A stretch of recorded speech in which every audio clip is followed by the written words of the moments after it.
Bonjour à toutes, bonjour à tous. Ce que je vous propose, c'est qu'on reprenne le fil de la matinée, donc matinée de plénière sur le thème de la durabilité.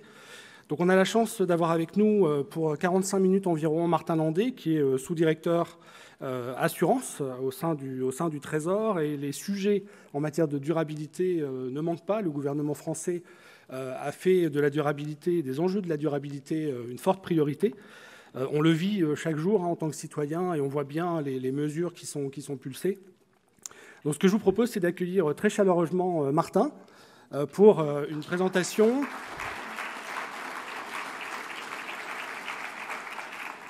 Donc, je lisais récemment dans une interview que tu avais eue avec un journaliste dont je tairai le nom, que tu étais très sensible à la fonction publique et à l'intérêt général. Donc ça tombe très bien puisque c'est quand même la grande sensibilité de l'Institut Actuaire. Martin, je te laisse la place.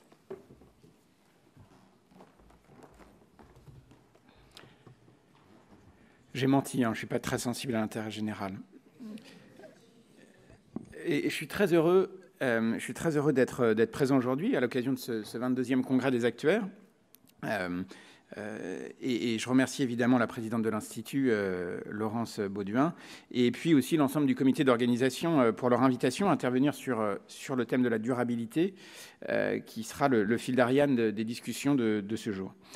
Alors, on est entré, on le sait tous, depuis 2 ans, dans un moment de convergence de crise inédit dans l'histoire récente, crise climatique, pandémique, crise géostratégique, énergétique, économique.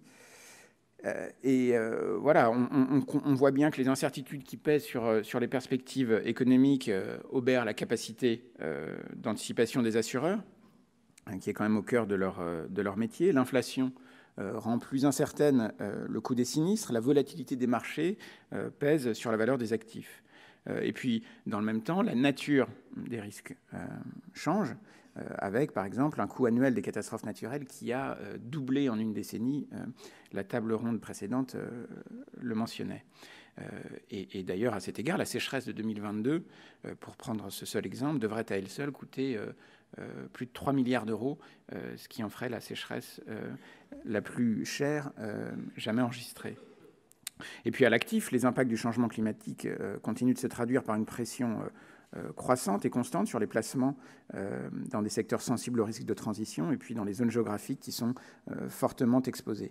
Alors au fond, un des points communs de ces crises que nous traversons, c'est qu'elles mettent à l'épreuve la durabilité de nos systèmes sociaux, la durabilité de nos systèmes sociétaux, économiques et environnementaux. Pour le dire autrement, elles rendent d'autant plus prégnante et plus prégnant que jamais la nécessité de mettre encore davantage la durabilité au centre de nos actions et de nos modèles. Face à cette situation de polycrise, le terme popularisé par Adam Tooze, la mission de mutualisation des risques de l'assurance est plus que jamais critique pour garantir la résilience de notre économie. Alors pour commencer à entrer dans le vif du sujet, accordez-moi d'abord de faire un détour par l'actualité parlementaire. Vous savez, en ce moment même, à l'heure où on se parle, le projet de loi Industrie verte est en cours d'examen au Sénat et il le sera jusqu'à ce soir avant d'être examiné par l'Assemblée nationale pour, on l'espère, une commission mixte avant la pause estivale. Ce projet, il s'inscrit, je crois, pleinement dans le thème du jour, de durabilité, puisqu'il entend verdir notre industrie. Il a pour ambition de placer cette industrie sur une trajectoire environnementale soutenable, durable, en réduisant son impact environnemental qui représente, vous le savez, à l'heure actuelle, près de 18% des émissions de gaz à effet de serre nationales annuelles. Avec ce projet de loi, nous réduirons l'empreinte carbone française à horizon 2030 de plus de 40 millions de tonnes de CO2. Ce projet, il est une nouvelle étape de la réindustrialisation du pays avec 2 objectifs. Faire de la France le leader des technologies vertes nécessaires à la décarbonation, d'une part, et d'autre part, verdir les industries existantes. Et dans le cadre de ce projet, on veut mobiliser l'épargne privée pour financer l'industrie verte sur la base d'un double constat. Les épargnants français expriment une demande grandissante de placements favorisant cette transition. Et le verdissement de l'économie nationale ne peut se faire sans la mobilisation des financements privés. Ça a été dit dans la table ronde, les montants en jeu sont absolument colossaux, les gaps de financement sont encore colossaux et l'argent public ne pourra résoudre le problème. Et donc évidemment, les assureurs ont un rôle central à jouer dans ce cadre à travers, pour ce qui concerne ce projet de loi, d'une mesure qui concerne l'épargne assurantielle, puisqu'on prévoit de renforcer le financement de l'économie réelle, des PME, des ETI, des infrastructures, à travers l'assurance vie et l'épargne retraite, avec un objectif de dégager 5 milliards d'euros annuellement et de manière supplémentaire pour le financement de la décarbonation de l'industrie. Alors le texte il va être enrichi au cours des débats parlementaires, notamment on pense sur le devoir de conseil en assurance vie qui devra inclure les préférences ESG, les préférences de durabilité des clients. Et puis pour finir sur ce projet de loi, quelques mots sur son article 15 qui introduit une obligation de référence générale dans les contrats d'assurance vie pour les unités de compte qui ont obtenu des labels reconnus par l'État et qui satisfont aux objectifs de transition écologique ou d'investissement socialement responsable, dont la liste précise sera en revanche définie par voie réglementaire. Cette définition par voie réglementaire, elle a l'objectif de permettre une flexibilité accrue dans le référencement des labels d'État, dans un contexte de révision des labels existants et dans un contexte aussi de demande croissante d'élargissement de l'offre de labels pour valoriser dans les portefeuilles des fonds les efforts de transition des entreprises vers un modèle plus durable. Alors après ce petit détour parlementaire, je voudrais évoquer deux sujets. Le premier, c'est la finance durable et l'ensemble des travaux qui ont été conduits récemment sur ce champ, des travaux nombreux. Je crois que vous les avez tous subis et que vous continuez de les subir. Et le second, c'est le risque climatique et plus précisément son impact sur le régime des catastrophes naturelles et aussi sur l'assurance récolte. Alors rendre la finance durable, je ne vous apprends rien, mais je le dis quand même, c'est d'abord assurer une intégration complète, entière, des sujets climatiques et environnementaux dont l'information disponible sur le marché, pour permettre une pleine prise en compte de ces enjeux dans chaque décision financière, c'est en somme contribuer à la réalité des prix. C'est aussi une question de redevabilité. Nous devons connaître la réalité de l'intégration des sujets ESG dans les politiques d'investissement et de gestion des risques pour s'assurer de l'alignement effectif des flux de capitaux sur une trajectoire bas carbone et d'une gestion effective des risques climatiques et environnementaux, mais aussi des risques sociaux et de gouvernance. Pour le dire en peu de mots, la finance durable, c'est toutes les pratiques de financement ou d'investissement auxquelles sont intégrées les externalités socio-environnementales. Et elle a évidemment vocation à irriguer l'ensemble du système financier et des produits financiers. Et voilà, je ne sais pas si c'est un message de désespoir ou d'espoir, mais nous n'en sommes qu'au début du chemin. À ce stade, la réglementation, elle porte essentiellement sur des règles de transparence vis-à-vis de l'intégration des facteurs ESG dans les pratiques financières ou encore vis-à-vis des risques et des impacts des acteurs en matière de durabilité. Les règles qui ont évolué, qui se sont renforcées au cours des dernières années et même des derniers mois, ils s'appliquent à tous les acteurs économiques et financiers avec 3 piliers au cadre européen et français de reporting ESG qui ont été évoqués dans la table ronde précédente. Le premier pilier, c'est le règlement SFDR, la règle européenne en matière de transparence des acteurs financiers qui s'applique, on le sait bien, à la fois au niveau des entités, mais aussi au niveau des produits. Et on peut rappeler qu'en France, nous avions été précurseurs avec l'article 173 de la loi de transition énergétique de 2015 qui a largement inspiré le débat européen. Et puis, une fois SFDR adopté, la France a continué d'être un moteur dans ses réflexions avec l'article 29 de la loi énergie-climat qui a été novateur par plusieurs aspects. Le deuxième pilier, c'est, alors, autrefois, mais tout ça change assez rapidement, la directive NFRD, mais que désormais,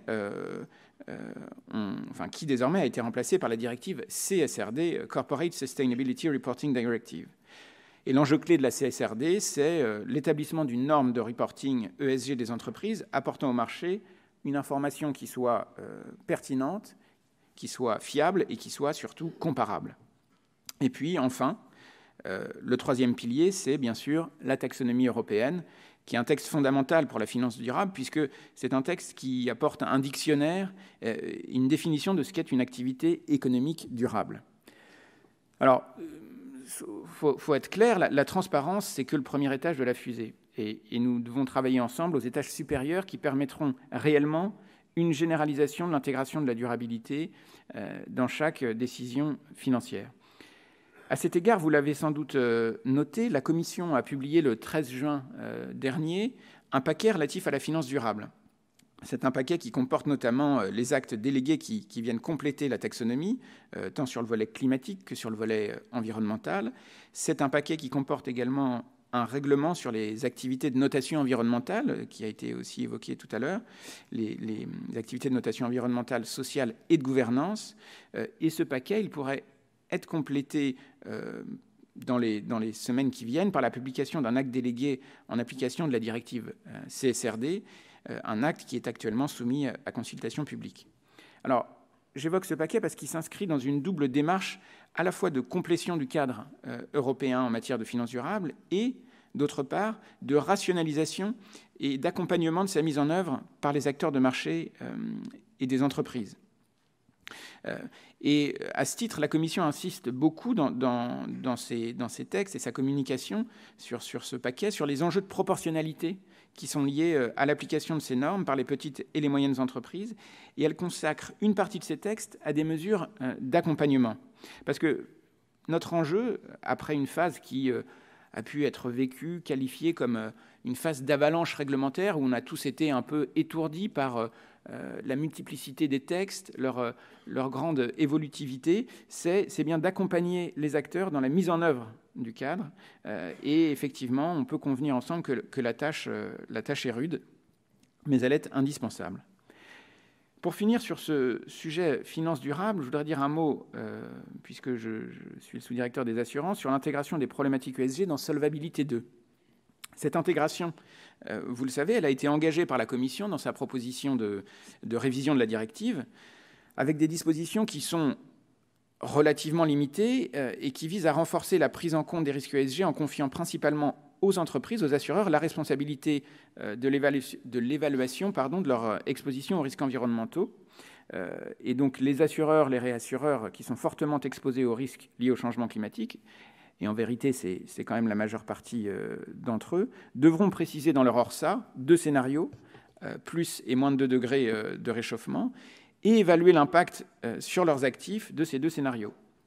C'est la première partie. Et puis l'autre partie dans la directive Solvabilité 2, c'est 2 nouveaux mandats qui ont été donnés à l'EIOPA. Le premier qui lui permettra d'évaluer si un traitement prudentiel spécifique des actifs liés à des objectifs ESG serait justifié.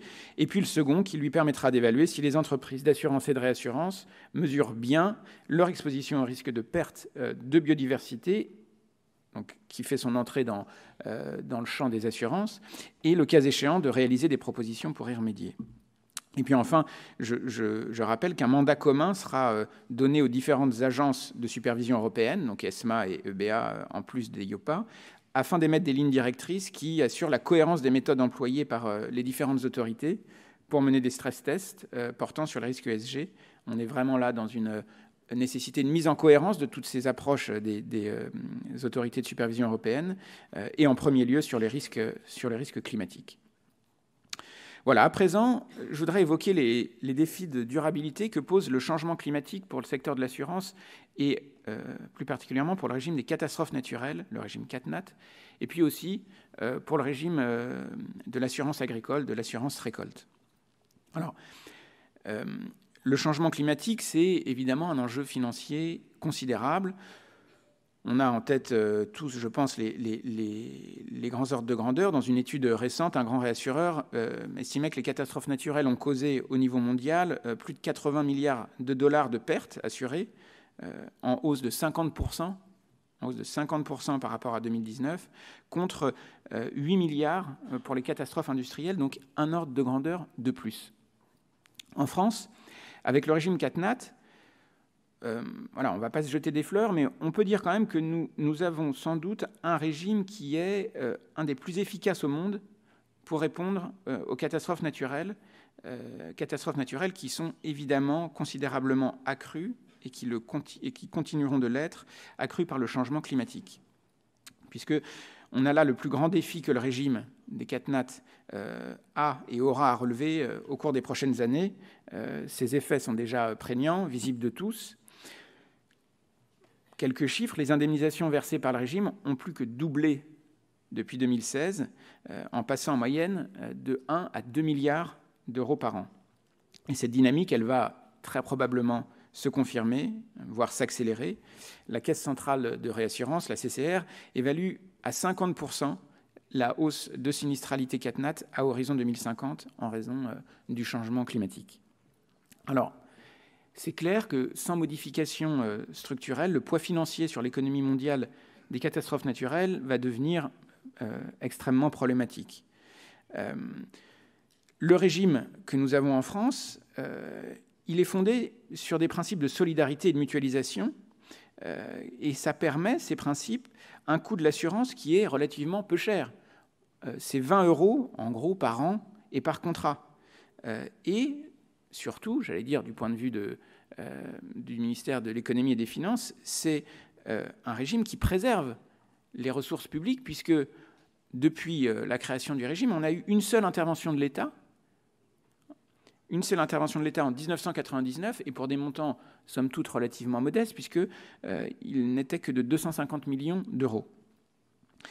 Aujourd'hui, on voit bien que ce système il est aux limites de la soutenabilité, et il nous faut donc réfléchir aux voies et moyens de garantir sa pérennité. Ce régime, il fait face à l'augmentation de l'intensité, de la fréquence des événements climatiques, et il doit mieux répondre aux évolutions de ces phénomènes, tout en conservant, et ça c'est un point central pour nous, tout en conservant le principe fondateur de solidarité nationale qui le régit, et qui d'ailleurs est inscrit dans la Constitution. Alors, vous avez sans doute noté que les ministres Bruno Le Maire et Christophe Béchu ont annoncé conjointement, le 26 mai dernier, le lancement d'une mission sur l'assurabilité des risques climatiques en France. Cette mission, elle a été confiée à 3 experts issus du secteur assurantiel d'une part et de la recherche en sciences du climat et des risques d'autre part, Myriam Merad, Gonéry Lecausanet et puis Thierry Langrenet, que j'ai le plaisir de retrouver aujourd'hui à ce congrès. Cette mission, elle a 4 objectifs. Le premier, c'est d'établir un état des lieux, des outils de prévision et de gestion des risques climatiques utilisés par les organismes d'assurance, et puis d'analyser les évolutions passées et les évolutions qu'on peut anticiper de tarification, de couverture assurantielle et de respect des exigences prudentielles. La deuxième mission, c'est de proposer des recommandations pour assurer la soutenabilité du régime français d'indemnisation des catastrophes naturelles en assurant sa mission de couverture mutualisée de ces risques, sujet que j'évoquais à l'instant.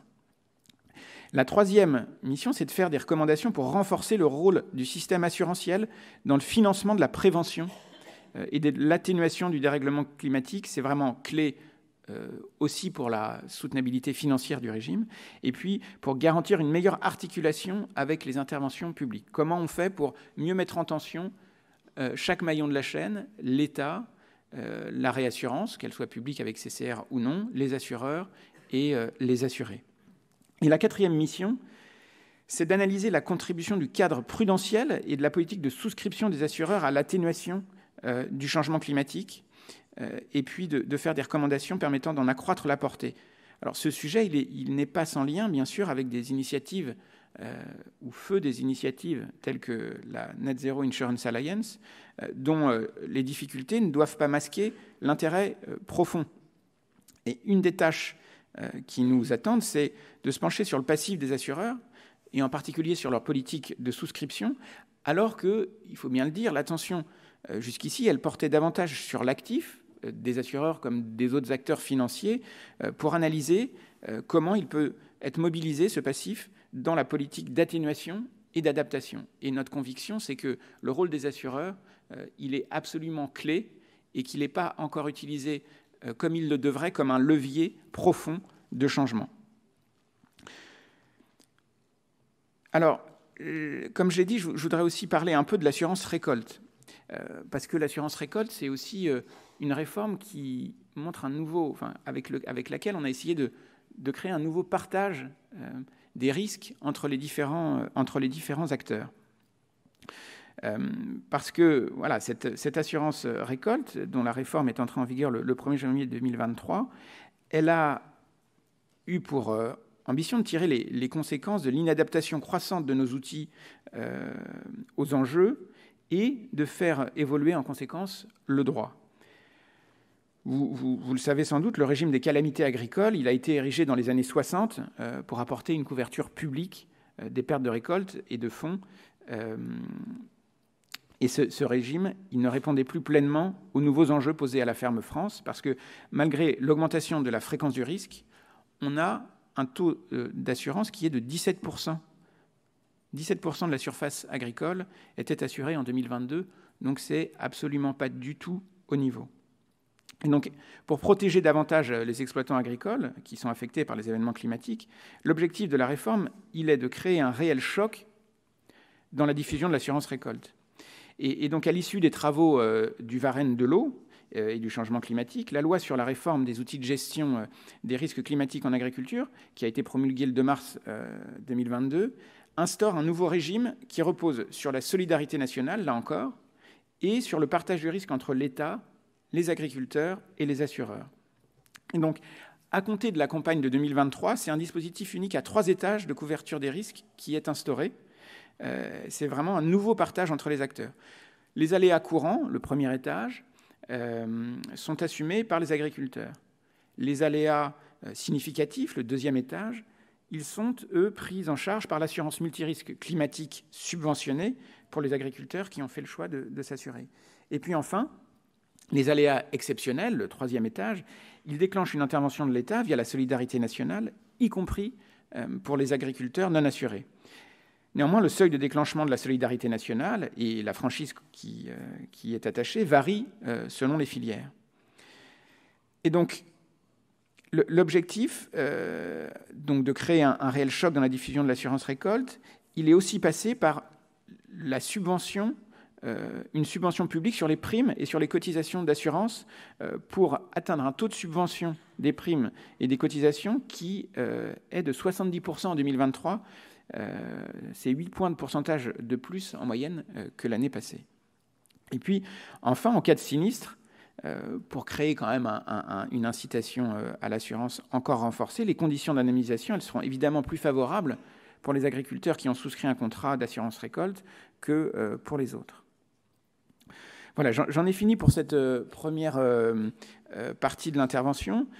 Je voudrais juste conclure en disant que dans un environnement marqué par l'incertitude, le secteur de l'assurance doit poursuivre les efforts qui ont déjà été accomplis pour protéger nos concitoyennes, nos concitoyens. Et dans cet effort, les pouvoirs publics continueront résolument à accompagner cette transition qui doit permettre aux assureurs de disposer des moyens pour appréhender les mutations technologiques et environnementales de nos sociétés, et puis contribuer aussi à façonner les contours d'une assurance qui réponde aux grands enjeux de la société d'aujourd'hui et de demain.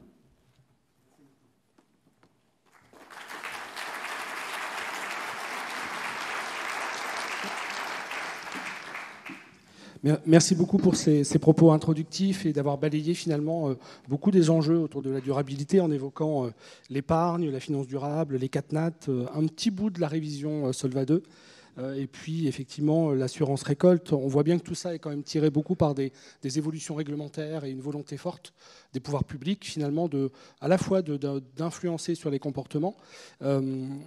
On sent aussi que pour faire face aux enjeux de durabilité, on a un sujet, c'est la prévention, la protection et aussi peut-être trouver des outils de financement du risque différents et dessus la place réclamée depuis longtemps, une position sur les captives notamment.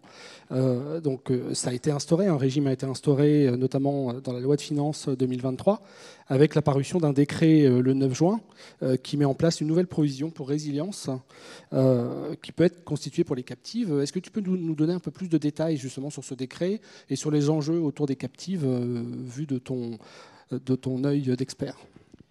Mais avec un très grand plaisir que je ne dissimulerai pas. Les captifs, ça a été un sujet au long cours. On voit bien qu'on est là aussi sur des sujets d'interrogation collective sur quel est le meilleur partage du risque. On l'a vu dans les réformes que j'ai évoquées. Ce qu'on cherche dans un environnement qui change, avec des capacités d'assurance qui ne sont pas vraiment en croissance, c'est comment on fait pour que le partage de risque soit le plus optimal et que ce partage il permette de dégager la plus grande capacité de résilience du système au global. Et pour nous, les captifs, c'était un des instruments clés pour desserrer des verrous et augmenter la capacité globale de résilience du système. On n'a jamais eu une approche de concurrence fiscale, on n'a jamais eu une approche d'optimisation d'un système français en concurrence avec des systèmes étrangers. Ce qu'on souhaitait, et l'approche qu'on a toujours eue, c'est une approche par les risques. Comment la captive permet à une entreprise de mieux gérer ses risques.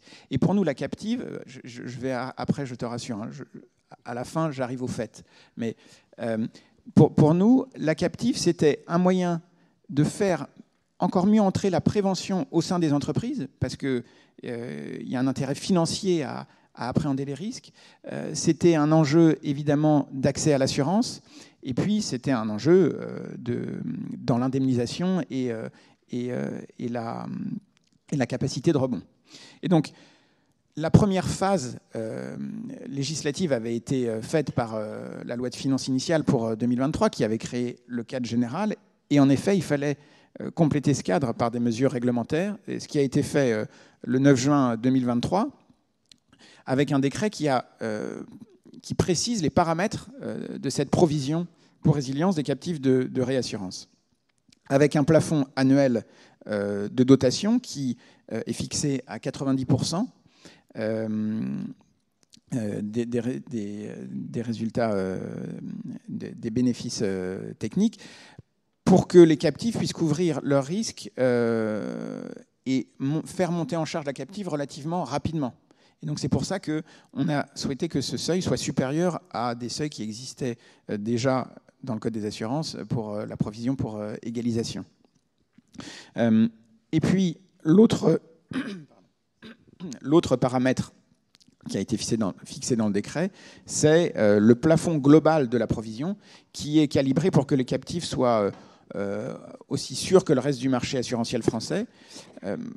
Les assureurs et les réassureurs français, en moyenne, ils couvrent leur capital de solvabilité requis à hauteur de 250%. 250%, c'est des calculs à grosse maille, c'est 10 fois le minimum de capital requis, 10 fois le MCR. Et donc, c'est pour ça que le plafond global de dotation, il a été calibré à 10 fois le MCR, ce qui va permettre aux nouvelles entreprises de se placer dans la moyenne du marché si elles dotent au plafond, et donc de préserver aussi la stabilité financière. Donc voilà, avec ce texte, avec ce décret, le dispositif est désormais complet. Il est mobilisable par tous pour tous les exercices à compter du 1er janvier 2023. On sait qu'il y a déjà un certain nombre de projets dans les tuyaux. Il y a un certain nombre de projets qui sont en cours d'agrément par la CPR. Et donc, on espère bien qu'il va y avoir un élan et que ça va créer vraiment une dynamique.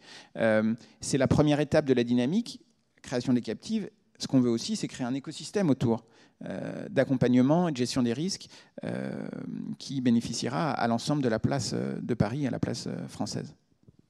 Merci Martin. Tu as parlé tout à l'heure de la création de la mission qui a été introduite par Bruno Le Maire et Christophe Béchu. Sur cette mission, justement, tu nous as détaillé les objectifs, mais pour toi, quels sont les enjeux ? Et comment vois-tu éventuellement, je sais pas, les actuaires ou la société civile ou autre, finalement participer à cette réflexion qui, pour le coup, est vraiment d'intérêt général ? Alors, le premier enjeu de cette mission, il est vraiment au cœur de ce que savent faire le mieux les actuaires. C'est celui de réfléchir à ce qu'on pourrait appeler le risque de modèle. Parce que, et d'ailleurs plusieurs conférences qui se tiennent aujourd'hui aborderont cet enjeu, l'objectif c'est d'établir un état des lieux des outils de prévision et de gestion des risques climatiques qui sont utilisés par les entreprises d'assurance, d'analyser leur pertinence pour modéliser le coût des aléas climatiques futurs. Et donc c'est un enjeu qui concerne d'abord les assureurs et les réassureurs, certes, mais qui intéresse aussi de manière liée les pouvoirs publics pour anticiper les enjeux futurs d'assurabilité. Parce qu'on voit là qu'il y a un sujet d'assurabilité et d'accès à l'assurance. Le régime CatNat, c'est un régime de solidarité nationale. Au final, 95% de la population 95% de la population est couverte parce que 95% de la population a une multirisque habitation. Mais ça, c'est dans un monde aujourd'hui. Et on sait bien, quand on voit le film, plus que la photographie, que la tendance, c'est que les assureurs ils commencent à se retirer d'un certain nombre de zones qui sont des zones trop risquées et pour lesquelles la mutualisation avec éventuellement d'autres régions n'est plus possible. Cette mission, elle va aussi, c'est ce qu'on souhaite, les personnalités qualifiées seront souveraines, mais en tout cas, ce qu'on souhaite, c'est qu'elles réfléchissent à des recommandations pour maintenir, dans le fil de ce que je viens de dire, un large accès à l'assurance pour les particuliers, mais aussi pour les collectivités territoriales et pour les entreprises. Et donc, l'idée, c'est que les recommandations de la mission, elles contribuent aux travaux du gouvernement pour assurer la soutenabilité financière du régime, dans le respect du principe de solidarité, et au-delà du régime CatNat, sur des réflexions plus larges sur l'enjeu d'assurabilité de certaines catégories de sinistrés, de zones particulièrement à risque. J'évoquais des zones pour le CatNat, mais c'est vrai aussi pour d'autres types de risques. Et pour d'autres types de zones, je pense notamment aux territoires ultramarins, puisque, comme vous le savez, la mission elle a été lancée par Bruno Le Maire à l'occasion d'un déplacement en Guadeloupe. Et puis enfin, la mission, ce qu'on souhaite, c'est qu'elle puisse faire des propositions pour renforcer le rôle du système assurantiel dans le financement de la prévention et de l'atténuation du changement climatique pour garantir une meilleure articulation des interventions, notamment avec celle de la sphère publique.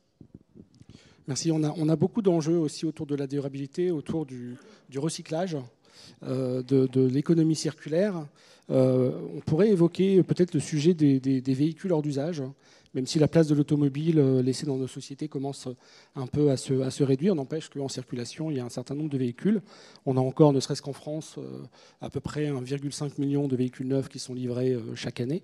Même s'il existe une réglementation depuis 2013 sur le recyclage des véhicules hors d'usage, le sentiment que j'ai, c'est qu'aujourd'hui, c'est surtout le broyage en fait, qui est utilisé pour la fin de vie de ces véhicules. Où elle en est la restructuration ou la structuration peut-être d'une filière de recyclage de ces véhicules en fin de vie? Merci, c'est effectivement une question qui touche des enjeux de durabilité, mais aussi des enjeux très clairs de porte-monnaie pour les assurés.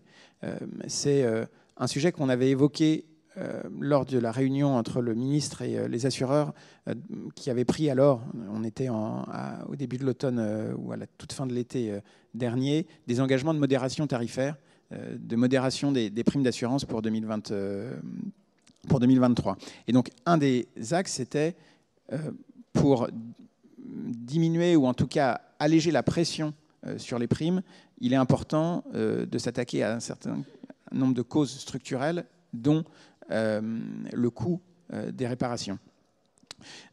Et donc, la filière de responsabilité élargie des producteurs, la REP, pour les véhicules hors d'usage, ça a fait l'objet d'une mise en place progressive pour renforcer la circularité de notre économie. C'est bien là le premier enjeu. Et donc, après le vote de la loi anti-gaspillage pour une économie circulaire, la loi AGEC, en 2020, on a publié en novembre dernier un décret qui applique ce régime, et puis sera pris prochainement un arrêté qui définira les conditions d'agrément des organismes chargés de la mise en place opérationnelle de ces filières. Pour le secteur de l'assurance, je l'ai dit, le développement de cette filière de recyclage des véhicules hors d'usage, c'est un moyen relativement efficace pour contenir le coût des réparations automobiles. Selon certaines estimations, je ne sais pas si elles ont été faites par des actuaires, mais le coût d'une pièce de réemploi, c'est entre 40 à 50% moins cher que la pièce neuve. Donc on voit bien là qu'il y a un gisement d'économie. Et donc vu de chez nous, la filière VHU, véhicule hors d'usage, elle est doublement bénéfique. Elle diminue le coût de la prise en charge des sinistres par les assureurs, et donc, in fine, elle diminue les primes payées par les consommateurs. Et puis aussi, elle favorise l'essor de la valorisation des déchets pour réduire l'empreinte carbone du secteur auto sur l'environnement. Et un dernier mot sur ces réformes, c'est que le gouvernement sera extrêmement vigilant à préserver la concurrence sur le marché de la pièce de réemploi, et il s'attachera en particulier à interdire d'éventuelles pratiques restrictives de concurrence qui pourraient aboutir au final à la création d'un nouveau monopole de fait des constructeurs sur les pièces réutilisées. Merci. Peut-être une dernière question pour ma part, et si dans la salle après il y a une question ou deux, on les prendra, mais juste c'est sur le risque cyber. On ne peut pas ne pas parler du risque cyber quand même. On voit bien que ces dernières années, les menaces de cybersécurité sont de plus en plus sophistiquées, elles ont des impacts de plus en plus durables. Quand on parle de durabilité, on parle d'environnement, on parle de sociétal, et puis on parle aussi d'économique, et le cyber touche quand même cette partie économique. On a un nouveau règlement qui entre en vigueur, le règlement DORA. On veut une approche par les risques, on veut traiter la résilience. C'est quoi le rôle des actuaires sur le cyber, et notamment, est-ce qu'on peut être contributeur, est-ce qu'on peut améliorer le développement de l'assurance cyber, qui reste quand même un marché complexe aujourd'hui? Les acteurs, ils nous ont beaucoup aidés. Vous nous avez beaucoup aidés dans le cadre des travaux qu'on a conduits et qui ont mené à la publication en septembre dernier d'un rapport sur le développement de l'assurance du risque cyber. Et voilà, donc j'adresse un remerciement collectif à l'Institut et à tous les acteurs qui nous ont accompagnés et qui continuent de nous accompagner sur ces réflexions. Le rapport, il contenait des propositions sur 4 axes. Le premier, c'était clarifier le cadre juridique de l'assurance du risque cyber. On sait que c'est un sujet central. Le deuxième axe, c'était comment mieux appréhender et mesurer le risque cyber. Et là, évidemment, les actuaires sont au cœur des travaux. Le troisième axe, qui concerne aussi beaucoup les actuaires, c'est comment améliorer le partage du risque entre assureurs et réassureurs. Et puis enfin, le dernier axe, qui est un axe chapeau qui dépasse la sous-direction des assurances et le Trésor, c'est comment on accroît les efforts de sensibilisation des entreprises au risque cyber et comment on développe la formation. Alors, on est en train de mettre en œuvre ces recommandations dans la perspective de renforcer la cyber-résilience de l'économie française et dans le cadre aussi du plan cyber annoncé par le ministre Jean-Noël Barrot il y a quelques semaines. Et la cyber-résilience de l'économie française, c'est avant tout celle des TPE et PME, ce sont les plus vulnérables. D'ailleurs, pour citer les chiffres du dernier rapport Lumière sur la cyberassurance, Lucie, publié par l'AMRAE, on a 80% des grandes entreprises qui sont assurées contre le risque cyber en 2022. On a seulement 10% des ETI qui le sont et 3% des moyennes entreprises. Et puis alors, pour les petites et les toutes petites, c'est moins de 1%. Donc on voit qu'il y a vraiment un hiatus et que finalement, le tissu économique français, composé évidemment à 99% de PME et de TPE, il est mal couvert et il gère pas très bien ce risque et il faut qu'on l'accompagne. Alors, comme je disais, on a commencé de mettre en œuvre les réformes qu'on avait proposées dans le rapport. Sur les clauses, il y a un travail en cours avec la CPR et puis France Assureur. Sur les clauses aussi, on a conditionné avec la loi d'orientation et de programmation du ministère de l'Intérieur, la loi LOPMI, l'indemnisation des dommages causés par une cyberattaque au dépôt de plainte de l'entreprise victime dans les 72 heures qui suivent le moment où elle a connaissance de l'atteinte. Et donc, cette mesure qui est en vigueur depuis fin avril dernier, elle permet, et on rejoint le sujet de la donnée, elle permet une remontée d'informations rapide pour lutter évidemment plus efficacement contre le cybermalfaiteur, mais aussi pour nourrir un cycle de données qui permet d'avoir des modèles qui fonctionnent. Dans la même logique de collecte des données cyber, on a créé 2 catégories ministérielles de reporting à la CPR, pardon pour la tambouille interne, mais voilà, 2 catégories ministérielles, dommages aux biens et pertes pécuniaires consécutives aux attaques cyber, qui doivent là aussi permettre de recenser plus précisément les sinistres d'origine cyber. Et puis enfin, on l'a dit, dans le partage du risque, il y a le développement des captives, et on voit que le cyber, dans les projets dont on a connaissance, ça fait partie quasiment systématiquement des risques qui sont couverts par la captive. Donc on voit qu'on n'a pas trop manqué notre cible. Voilà, les travaux ils vont continuer. Il se concentre aussi beaucoup maintenant sur la question des référentiels de cybersécurité, en priorité sur les PME et les ETI, et puis aussi sur les questionnaires de souscription des assureurs, avec un objectif clair de faciliter l'accès à l'assurance, parce qu'on voit souvent que le questionnaire de sécurité, c'est une barrière qui n'est pas franchie par les TPE et les PME. Voilà. Et puis on va aussi continuer évidemment nos travaux sur la mise en place d'un observatoire de la menace cyber qui devra permettre un meilleur accès à la donnée et donc une meilleure monétisation du risque. Et là encore, les actuaires seront une ressource clé pour nous et on vous remercie d'avance de votre engagement. Merci beaucoup Martin. Peut-être, je sais que tu as un timing serré et qu'on a un peu dépassé les 11h45. Est-ce qu'il y a une question de la salle? Oui, peut-être. Oui, rapidement, est-ce que vous pouvez nous dire où est le projet de Sandrine Rousseau qui a été voté en Assemblée générale? Est-ce qu'il va se perdre au Sénat? Il est où? Et peut-être une deuxième question. Sur les scénarios hors ça, il y a un taux pivot qui est donné de 2 degrés, en deçà et au-dessus. Quand le ministre de la Transition écologique dit qu'il faut se préparer à 4 degrés, est-ce que c'est encore crédible de garder 2 degrés? Merci pour ces 2 questions. Sur la première, écoutez, nous, on ne l'a pas retrouvée. Et je vais demander à personne de regarder sous son siège s'il voit le projet de Sandrine Rousseau.